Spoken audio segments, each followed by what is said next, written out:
Joe Biden and Vladimir Putin have wrapped up their first round of talks as the world watched. The two leaders came face to face, and we just heard the Russian president take on some tough questions from the media.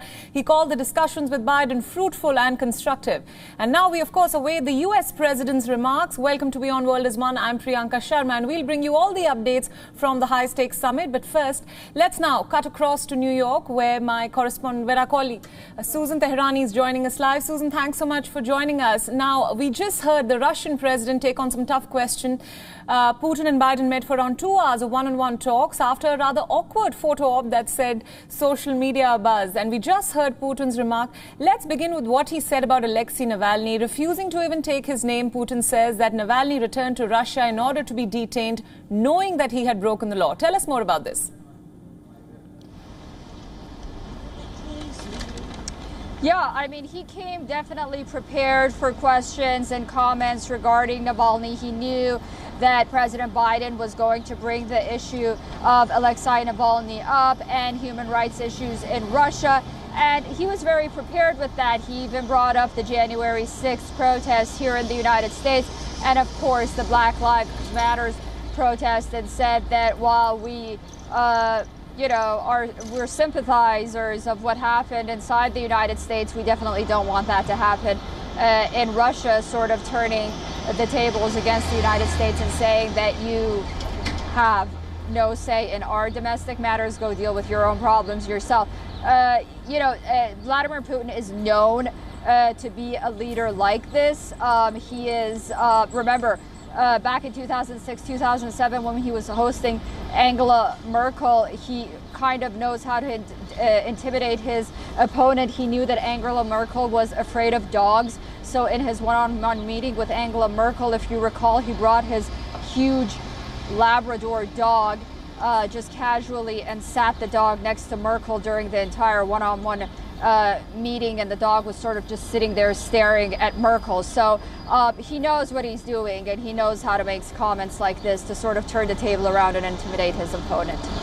Right. Now, Susan, this is a high-stakes summit indeed, with lots on the discussion table. And judging by the tone and tenor of the meeting, are we going to see a thaw in Russia-US relations? We just heard Putin say that the US and Russia understand each other's concerns on red lines. What's your take on that?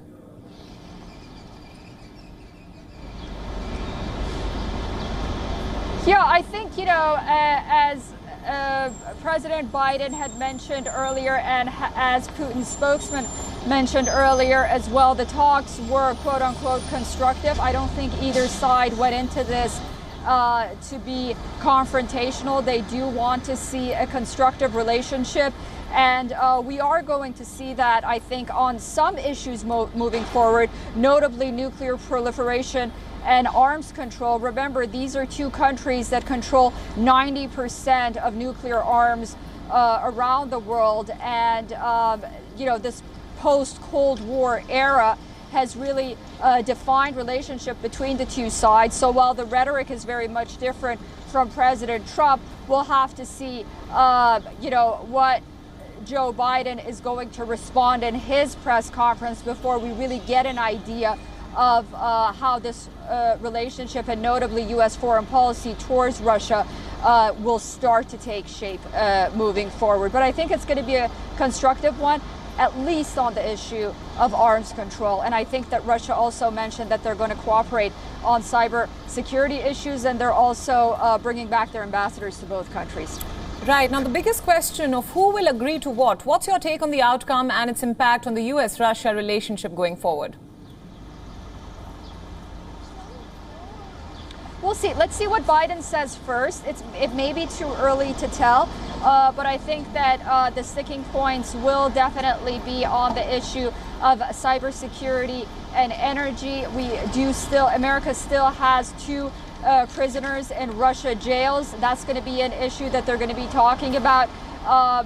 Human rights concerns, that is something that America spearheads oftentimes, but sometimes during negotiations and when bigger issues are at stake, America has been known to take a back seat on those issues. So we'll see how much the United States will push Russia forward on those issues. But I think Joe Biden also has a domestic audience here at home, considering the fact that the Democrats really push so much heavily on anti-Russian rhetoric during the Trump administration that his opponents right now are watching to see how he's going to manage this whole thing. But remember, these are both career diplomats. This is the fifth U.S. president that Vladimir Putin is meeting with, and this is Joe Biden's safe zone. So I think it's going to be a relationship that at least will be strategic in many ways, but we'll have to see how beneficial it will be for both sides. Perhaps too soon to tell. Right. Now, Susan, we are, of course, waiting for the U.S. president's remarks. He's expected to speak shortly, addressing the media. Let's talk about Putin's remarks as of now. It was a frank and candid conversation with the U.S. president, he says. The tone and tenor that was used in his press briefing, does that give us a glimpse of who may have had an upper hand in negotiations between the U.S. and Russia?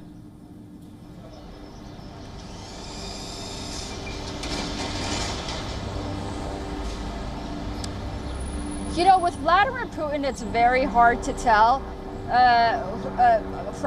Judging from their body language, I think Vladimir, during their meeting and what we saw on the cameras, I think we did see that it was an awkward photo op, to say the least, in the introductory segment of things, at least. But I think that Russia seemed more keen on establishing a sort of predictable relationship with the United States. And on the other hand, I think that's what the Biden administration and Jake Sullivan and Anthony Blinken's team also mentioned, is moving forward regardless of what happens. They're looking forward to a quote-unquote more predictable relationship moving forward. Hard to make predictions who has the upper hand until actual policies come into place. But I think it will be interesting to see how far Joe Biden will push Vladimir Putin, notably on the issue of cybersecurity, how much more threats America will face regarding cybersecurity threats, and whether or not, with the issue of Ukraine and how Russia decides to push NATO on the issue of Ukraine and its role in Syria, and the United States on its part imposing more sanctions on Russia. These are just the nitty-gritty and key elements that we have to see in the near future to really understand if Joe Biden's rhetoric is just tough or his policies will also match. Or will Putin just basically have another meeting with a fifth U.S. president in office?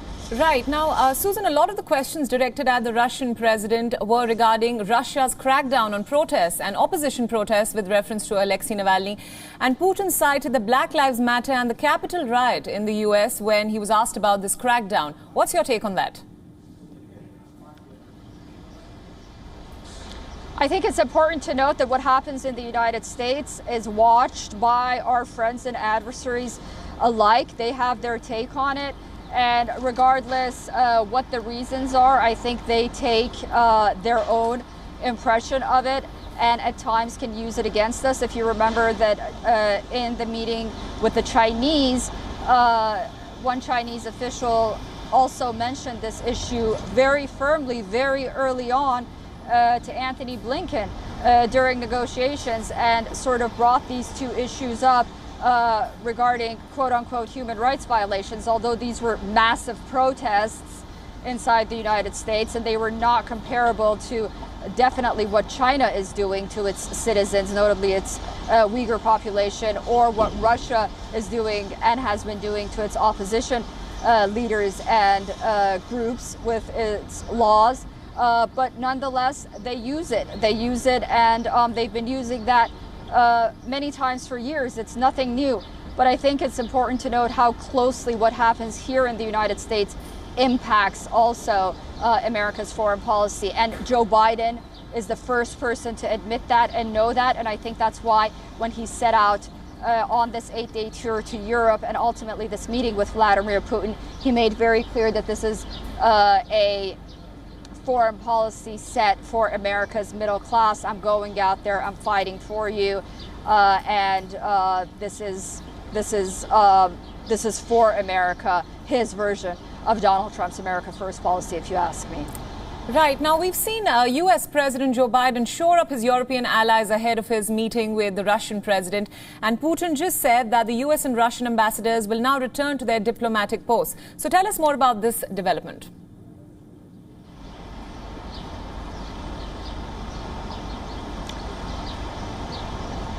Yeah, I think this was a first step, and I think both sides acknowledge that while the message was sent initially by taking these two individuals and these diplomats out of their posts, that at that time it was needed to signal that Russia-U.S. relations are at an all-time low and they need to move forward from that point on. And I think that it was important to signal to both sides and also to the world, and regardless of what Biden reached an agreement or not with the Europeans, which talking to many, including in the Biden administration and among European officials, we know that they really did come up with an agreement and a united stance, at least regarding Russia, before Joe Biden moved in and went forward with this meeting. But I think it was important to send these diplomats back into their post to signify that there will be an atmosphere of predictability. The two sides, at least strategically, are willing to work together. And despite their differences, there will be sort of a working relationship moving forward as opposed to an all-out adversarial relationship where relations are completely cut. And remember, both sides are members of the United Nations Security Council. There are a number of issues over there. They're permanent members that they need to agree on. Both sides need to agree on many issues like the Iran nuclear deal and other issues regarding the Middle East. So it was more of a gesture to remove the ambassadors. So it's also a gesture now to show the world that at least we're willing to cooperate and move forward. Right, so then stay with us on this broadcast. We'll just quickly show our viewers a few excerpts of what the Russian president said. Now, Russia's president had an interesting observation about his American counterpart, Joe Biden. Listen into what he said. This was his initiative. We've met, and once again, the conversation was quite constructive, and I once again understood that President Biden is an experienced statesman. Our one-on-one conversation took almost 2 hours. It's not every world leader that gets this amount of attention. I mean, his predecessor was asked the same question. He evaded this. This president decided to respond to the question directly. And in this, he is very different from President Trump. That was, of course, the Russian President Vladimir Putin talking about his meeting with Joe Biden and describing him as very different from his predecessor, Donald Trump. Now, for more on this, our correspondent Susan Tehrani is still live with us from New York. Susan, tell us about this comment that we just heard from Vladimir Putin about what he thought about Joe Biden. You know, it's interesting. Vladimir Putin had an extensive interview with NBC just a few days ago, and that interview was aired in its entirety on Russian media, and he sort of was noted as praising Donald Trump as being an outsider, not a career diplomat, and saying that he was very smart and that Joe Biden is a career diplomat. He's been in politics all his life, and that he's quote unquote basically predictable. And we couldn't tell whether or not that was a good thing or a bad thing, or he was calling him predictable because, you know, that means he's just easy to read and Putin is not going to have a hard time dealing with him. But I guess when he makes these remarks like that right now, whether he's trying to backtrack on the previous remarks and trying to mend sort of what he was saying during that NBC interview or not, I think it's important to note that Putin as well perhaps is looking forward to more predictability, as Joe Biden mentioned himself, moving forward with a U.S. administration. He just wants blunt, frank answers, whether he likes them or not. Right. Now, Susan, let's talk about the subject of Ukraine. Now, when asked about Ukraine joining NATO, the Russian president said, "I don't think there's anything to discuss." Now, the US, as we know, has for long supported Ukraine's sovereignty. Will Ukraine continue to be a contentious issue between the US and Russia? I think so, considering the fact that, so what happened was, in the dispute between Ukraine and Russia, President Obama really didn't send the proper military aid that Ukraine expected to fight against Russia when Donald Trump came, despite, for some odd reason, being described as being soft on Russia. He actually provided the most military aid and arsenal and the most advanced military aid to Ukraine in recent American history for it to defend itself against Russia. So, we'll have to see how Joe Biden reacts to that. And once we see how the United States backs Ukraine against Russia and how firm it is regarding advancement of Russian interests into Ukraine, then we'll have to kind of assess, how Ukraine will sort of fare into NATO. There was discussion whether Ukraine should be part of NATO or not. I don't think there's even a consensus among NATO member states right now, because when asked, NATO member states, they also mentioned that it's a lot to get so many countries on board to make one decision. That was their answer. Right. Now, another very important issue that was on the agenda as the two leaders met was cybersecurity. And the US and Russia are now going to be beginning consultations on this thorny subject. We know that the US has accused Russia in the past of massive ransomware attacks that have hit the US recently. Let's talk more about that. Yeah, I think there was growing concern considering the fact that, well, first, let's be very clear that the Russian leadership has denied any involvement in these massive cybersecurity threats against the United States. U.S. intelligence officials, however, say that there is no way breaches to this extent can happen without the Russian leadership being involved. The private companies and independent hackers just can't get into these big companies and databases.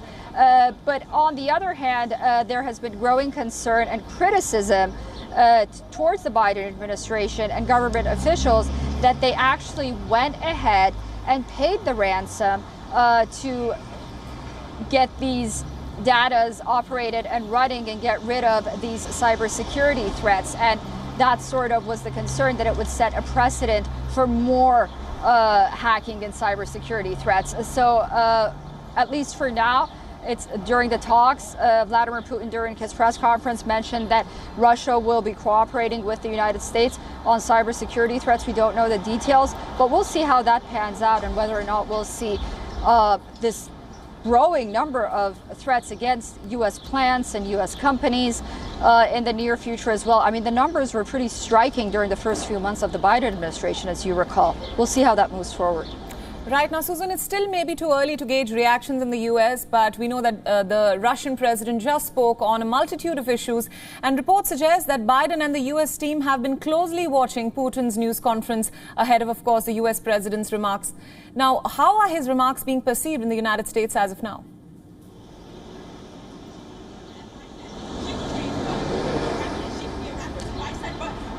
We'll see. We'll see. I think that for those who have been watching Putin for many years, they know that Putin comes prepared, considering the fact that even you and I have been talking about what will be on the agenda for weeks now between the two leaders' meetings.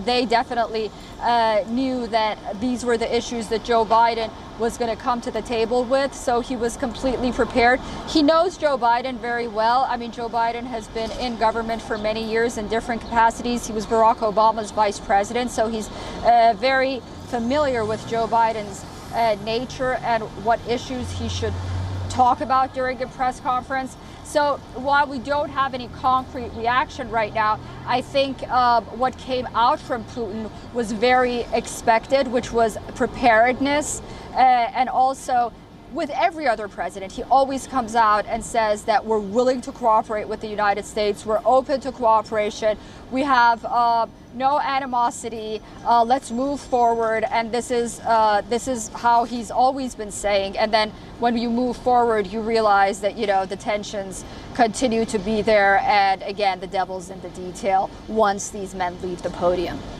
Right now, Susan, let's for a moment talk about that awkward photo of that we all just witnessed, and also that set social media abuzz. What do you make of the body language of the two leaders as they sat down to talk?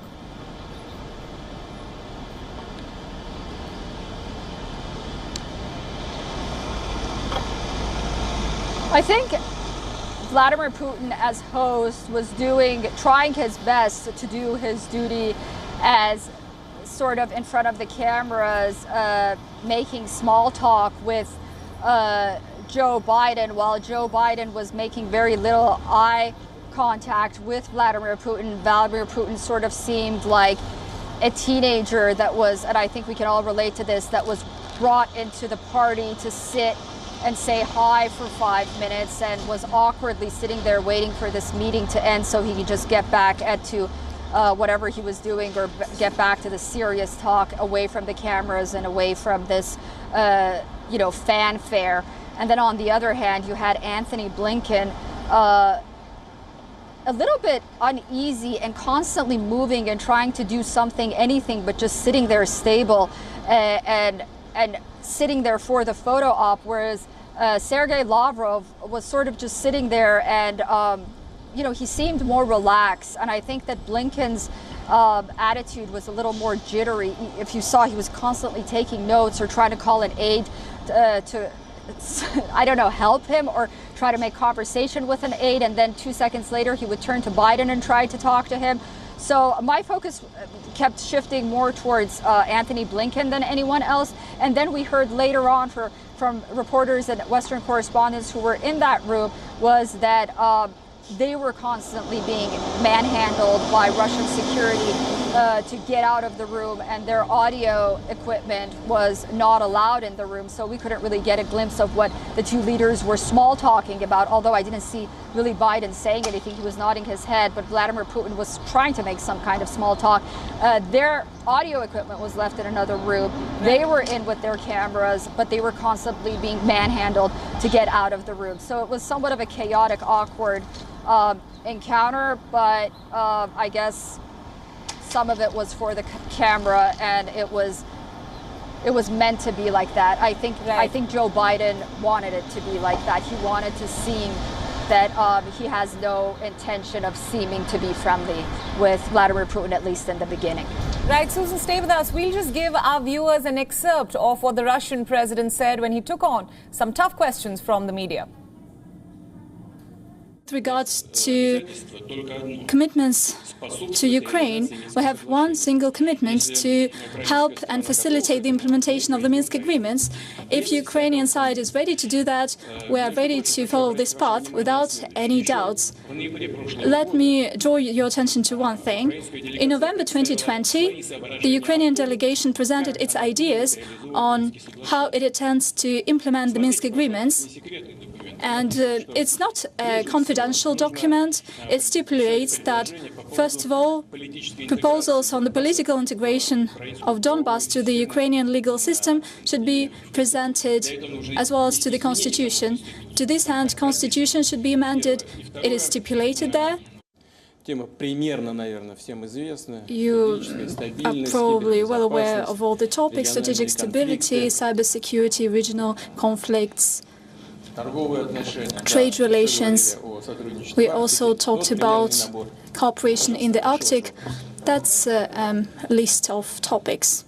This was his initiative. We've met, and once again, the conversation was quite constructive, and I once again understood that President Biden is an experienced statesman. Our one-on-one conversation took almost 2 hours. It's not every world leader that gets this amount of attention. I mean, his predecessor was asked the same question. He evaded this. This president decided to respond to the question directly. And in this, he is very different from President Trump. The cyber security area is extremely important in the world at large, for the United States in particular, as well as for the Russian Federation to the same extent. For instance, we know about cyber attacks against a pipeline organization in the United States, and we know that this company had to pay a ransom of $5 million USD. According to my information, they were returned some part of this money from electronic wallets, but some part of this money is still missing. But what do Russian authorities have to do this? We face the similar threats when it comes to one of the key Russian regions and its healthcare system. And we see where these cyber attacks are launched from. We see that these attacks are coordinated from the United States territory. I don't think that the United States authorities are interested in such kind of manipulations. We need to get rid of all kinds of insinuations and innuendo, and we should launch the expert work for the benefit of the United States and the Russian Federation. First, this person knew full well that he violates the law that exists in Russia, and he had to understand that he is a person that is a repeated offender. He deliberately violated this law. He went abroad to receive medical treatment, and once he went out of hospital and posted his videos online, a requirement appeared, but he ignored the requirement of the law, and he knew full well that he is wanted. Nevertheless, he came back to Russia, and he deliberately wanted to be arrested. So he did what he wanted to do. That was the Russian president's remarks after his meeting with Joe Biden. Now our correspondent Susan Tehrani is still with us from New York. Susan, a final question here. We know the US president is slated to speak shortly. Tell us about what is expected from him as he takes stage.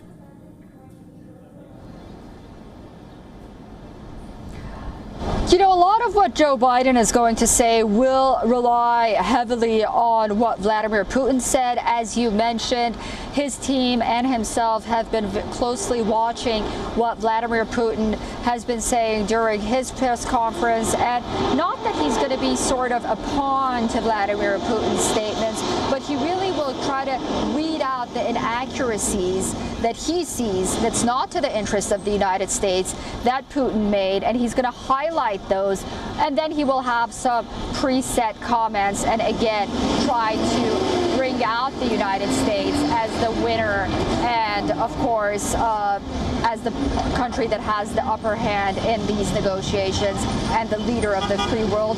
I do expect also for him to sort of round up his entire trip from Europe and his meeting with NATO as well, and say that I'm now confident, perhaps in some manner, in some way, that our European allies are behind us. They understand that we have to work together, you know, not sort of against Russia, but to countering Russia aggression, to countering China. We are going to sort of see that moment as he returns home, considering the fact that, you know, when he embarked on this trip, he really wanted to make this point very clear that I'm taking this trip to show our adversaries that we're tight with the international communities and our allies.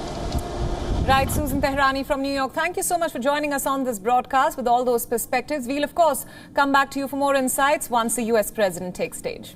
WION World is now available in your country. Download the app now and get all the news updates on the move.